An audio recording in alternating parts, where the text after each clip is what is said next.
Mossad जो कि खुफिया एजेंसी है इजराइल की, उसका हेडक्वार्टर तेल अवीव के आउटस्कर्ट में यानी बाहरी इलाकों के अंदर मौजूद था। और ये हिजबुल्लाह की तरफ से दावा किया गया है कि आज सुबह 6:44 के करीब के वक्त का वक्त था जब हिजबुल्लाह की तरफ से जो दागे गए रॉकेट थे वो गिरे हैं तथाकथित तौर पर मोसाद के हेडक्वार्टर के ऊपर। यह दावा है हिजबुल्लाह की तरफ से किया गया है। IDF जो कि इजरायली डिफेंस फोर्सेस हैं, उसने इसकी किसी तरीके की कोई पुष्टि नहीं की है। किसी जानमाल के नुकसान का अभी तक किसी तरीके का कोई आकलन इजराइल की तरफ से सामने नहीं आया है। लेकिन जो तस्वीर सामने आ रही है वो तस्वीरें यह बताती हैं कि किस तरीके से बीते एक हफ्ते से दोनों के बीच में जबरदस्त संघर्ष इस समय चल रहा है। हिजबुल्लाह की तरफ से दावा किया गया है कि उसने कादेर-1 एक मिसाइल दागी है। तो मैं आपको ये बताना चाहूंगा, सबसे पहले हमारे लिए यह समझना जरूरी हो जाता है, देखिए जो हम बातें कर रहे हैं दरअसल वो नक्शे पर कैसी नजर आती हैं, किस इलाके की हम बात कर रहे हैं। तो देखिए अगर आप गूगल मैप पे देखें तो गूगल मैप पे ये वो इलाका है जहां पर इस समय संघर्ष चल रहा है। यानी ये जो इलाका नीला इलाका देख रही हैं आप, ये है मेडिटेरेनियन सी और उसके ठीक पास में ये इजराइल का इलाका है और इसके ऊपर ये लेबनान का इलाका है। यानी अगर आप इसे बॉर्डर के इलाके के अंदर देखें तो ये पूरा वेस्ट एशिया का इलाका नजर आता है जहां पे पूरा ये क्षेत्र है और हम इस इलाके की बात कर रहे हैं। यहां पर इजराइल है और उससे ठीक सटी हुई बॉर्डर जो है वो लेबनान की है। और ये जो पॉइंट्स आपको नजर आ रहे हैं, ये सारे पॉइंट्स फ्लैश पॉइंट्स हैं। ये वो जगह हैं जहां इस समय इंटेंसिफाइड ऑपरेशंस चल रहे हैं, जहां एक तरफ हिजबुल्लाह की तरफ से रॉकेट दागे जा रहे हैं जो कि इजराइल के कई इलाकों के अंदर गिर रहे हैं। और ये वो इलाके हैं जहां पर इजराइल का आयरन डोम है। इजराइल की तरफ से दावा किया जा रहा है कि उसने हिजबुल्लाह की तरफ से दागे जाने वाले तमाम रॉकेट्स को खत्म किया है, बर्बाद किया है, नेस्तनाबूद किया है। लेकिन जो इस समय इजराइल का ऑपरेशन चल रहा है, अगर उसकी बात करें तो लेबनान का एक बड़ा इलाका जो है वो इस समय इजरायली ऑपरेशंस की जद में है। और इजराइल का वो इलाका जो कि खास तौर पर जहां पर हिजबुल्लाह का ठिकाना है, यानी जो लेबनान का दक्षिणी इलाका है, वो दक्षिणी इलाका इस समय सबसे ज्यादा प्रभावित इलाका है। इसके अलावा जो राजधानी बेरूत है, लेबनान की राजधानी बेरूत, उस बेरूत के भी कई इलाकों के अंदर इस समय इजरायली डिफेंस फोर्सेस के ऑपरेशंस चल रहे हैं। और बताया जा रहा है, इजराइल की तरफ से दावा किया गया है कि उसने अब तक 1300 ठिकानों के ऊपर बमबारी की है। हिजबुल्लाह से जुड़े हुए ये 1300 ठिकाने बताए जा रहे हैं इजराइल की तरफ से। और इसमें सबसे ज्यादा महत्वपूर्ण चीज क्या है, इजराइल का दावा है कि उसने ये जो 13 ठिकाने जिनको निशाना बनाया है, जहां उसने बमबारी की है, इजराइल के डिफेंस फोर्सेस की तरफ से कहना है कि इसमें अधिकतर एम्यूनिशन डिपो है। यानी जहां पर हिजबुल्लाह ने अपने हथियारों को जमा करके रखा था, जहां पर उसके तायद जो ड्रोन्स हैं उन्हें रखा गया था, या जो उसकी शॉर्ट रेंज मिसाइल्स हैं उन्हें रखा गया था, उन तमाम ठिकानों को बर्बाद करने का या उन्हें नष्ट करने का दावा IDF की तरफ से किया गया है। लेकिन इन तमाम लड़ाई और झगड़ों के बीच में एक महत्वपूर्ण बयान आया है आयतुल्लाह खमनेई की तरफ से, जो कि ईरान के सुप्रीम लीडर हैं। और उनका कहना है कि इजराइल भले ही कितनी ही बमबारी कर ले, लेकिन हिजबुल्लाह खड़ा रहेगा, हिजबुल्लाह डटा रहेगा और हिजबुल्लाह जो है वो इसका मुकाबला करेगा। यानी कहीं ना कहीं से इस प्यादे के पीछे जो वजीर मौजूद है उसका भी बयान सामने आया है कि हिजबुल्लाह को जो रसद मिल रही थी, हथियार मिल रहे हैं, जिसको लेकर इजराइल लगातार कहता है कि ईरान का सपोर्ट है, इसी के कारण हिजबुल्लाह खड़ा हुआ है। और इसीलिए इजराइल के इन तमाम ऑपरेशंस के बीच में ईरान की तरफ से ये महत्वपूर्ण बयान भी सामने आया है। लेकिन इस समय जबरदस्त लड़ाई चल रही है, जबरदस्त नुकसान की जो रिपोर्ट्स हैं वो बेरूत से भी सामने आ रही हैं। साथ ही हिजबुल्लाह की तरफ से दावा किया गया है कि इजराइल के भी कई इलाकों के अंदर, चाहे गोलान हाइट्स का इलाका हो, सफेद का इलाका हो, इन तमाम इलाकों में काफी नुकसान का दावा किया जा रहा है हिजबुल्लाह की तरफ से। जी अच्छा प्रणय, चूंकि आप मैप के जरिए समझाने की कोशिश कर रहे थे और उस मैप में जो, अगर मैं गलत नहीं हूं तो जो ये येलो पार्ट दिख रहा था, वो उसको देख के तो ऐसा लग रहा था कि मतलब आधे से ज्यादा को कवर इस वक्त इजराइल ने कर लिया है, वहां पर सबसे ज्यादा हमला चल रहा है। जो ब्राउन पार्ट है वो तो बिल्कुल थोड़ा सा ही बचा हुआ है। नहीं, देखिए मैं आपको एक बार फिर स्पष्ट समझा दूं।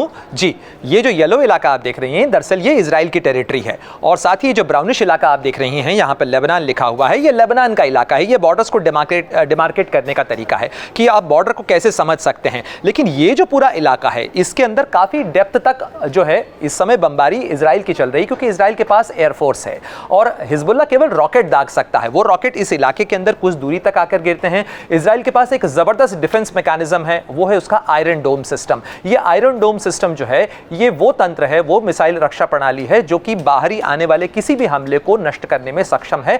और ये आसमान में ही जो कि इनकमिंग टारगेट होता है या इनकमिंग मिसाइल होती है उसे आसमान में ही नष्ट कर देती है और इतनी सुरक्षित दूरी पर नष्ट करती है कि अगर वो जमीन पर नीचे गिरे भी सही, उसका टुकड़ा भी गिरे, उसका मलबा भी अगर गिरे, तो वो किसी तरीके का जानमाल का नुकसान न पहुंचा पाए। तो ये आयरन डोम सिस्टम जो है वो इस इलाके के अंदर, लेकिन कई मिसाइल्स ऐसी हैं जो कि इस आयरन डोम को कई बार पास कर जाती हैं और हिजबुल्लाह की तरफ से दावा किया जा रहा है कि उसकी कई मिसाइलें जो हैं वो नीचे तक पहुंच जा रही हैं, कई इलाकों के अंदर नुकसान भी हुआ है। साथ ही इजराइल से भी जो रिपोर्ट्स आ रही हैं एयर रेड्स के कारण कई इलाकों के अंदर अफरा तफरी का माहौल जरूर देखने को मिल रहा है, क्योंकि एयर रेड्स के सायरन बजते ही लोगों को जो है शेल्टर्स में जाना होता है, बंकर्स में जाना होता है, और ये इजराइल के अंदर एक स्टैंडर्ड प्रोटोकॉल है।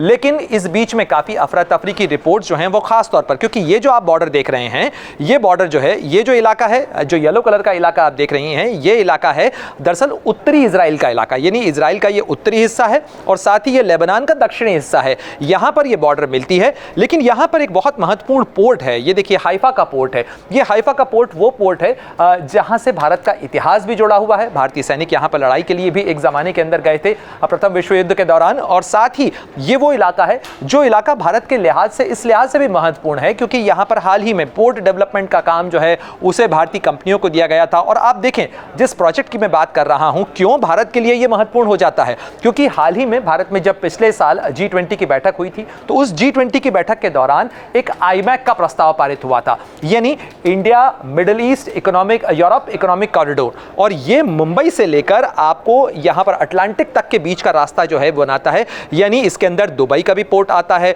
साथ साथ इसके अंदर रियाद का जो लैंड पोर्ट है वो आता है, ये हाइफा पोर्ट जिसका मैं जिक्र कर रहा था, इजराइल का हाइफा पोर्ट, ये यहां से जुड़ा हुआ है, और साथ ही यहां से यूरोप तक का पूरा रास्ता निकलता है। और ये इलाका भारत के लिए ज्योग्राफिकली भी बहुत महत्वपूर्ण है, क्योंकि भारत का अगर आप ट्रेड देखें, भारत का कारोबार अगर देखें, तो वो भारत के कारोबार का एक बहुत बड़ा हिस्सा इस सुएज कनाल से होकर जाता है। ये सुएज कनाल जो है वो कनाल है जहां से ये देखिए, ये मैं मैप के जरिए आपको बताता हूं कि दरअसल जहां पर इजिप्ट के बीच में से ये रास्ता जाता है, ये सुएज कनाल है, और अंतर्राष्ट्रीय व्यापार के लिहाज से ये बहुत महत्वपूर्ण गलियारा है जो मेडिटेरेनियन सी को जोड़ता है, हिंद महासागर से, अरब सागर से जोड़ता है। और ये जो खाड़ी है, इस खाड़ी के जरिए यहाँ से आप हिंद महासागर और अरब सागर के इलाके से इसको जोड़ते हैं, और यही वो कॉरिडोर है जहाँ से अगर आप भारत के ट्रेड की बात करें तो उत्तरी अफ्रीका, यूरोप, उत्तरी अमेरिका, दक्षिणी अमेरिका, अफ्रीका के कई इलाकों के अंदर जो भारत का ट्रेड जाता है वो दरअसल इसी सुएज कनाल के जरिए जाता है। और इसलिए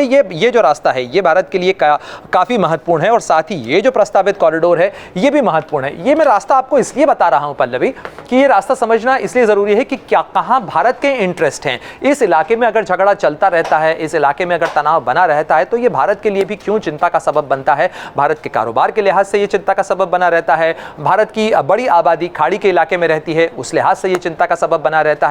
लेकिन ऐसे में ये तो भारत की चिंताएं हैं ही सही, लेकिन दुनिया की बड़ी चिंताएं इस चीज को लेकर हैं कि आखिर तमाम कोशिशों और कवायदों के बावजूद आखिर इस लड़ाई पर ब्रेक क्यों नहीं लग पा रहा है। तमाम कोशिशें की जा रही हैं, अंतर्राष्ट्रीय स्तर के ऊपर यूएन की बैठकों में भी कहा गया, यूनाइटेड नेशंस के जनरल सेक्रेटरी जो हैं एंटोनियो गुतेरेस, उनकी तरफ से भी एक महत्वपूर्ण और चिंताजनक बयान इस मामले को लेकर, यानी चिंता जताता हुआ बयान आया। लेकिन उसके बावजूद फिलहाल ऐसा लग रहा है कि इजराइल हिजबुल्लाह का जो पूरा तंत्र है उसको तबाह करने पर तुला हुआ है। जी, अगर आप ये वीडियो YouTube पर देख रहे हैं तो हमारे चैनल को सब्सक्राइब करें और बेल आइकन को दबाना ना भूलें। अगर आप Facebook पर ये वीडियो देख रहे हैं तो हमारे पेज को लाइक करें।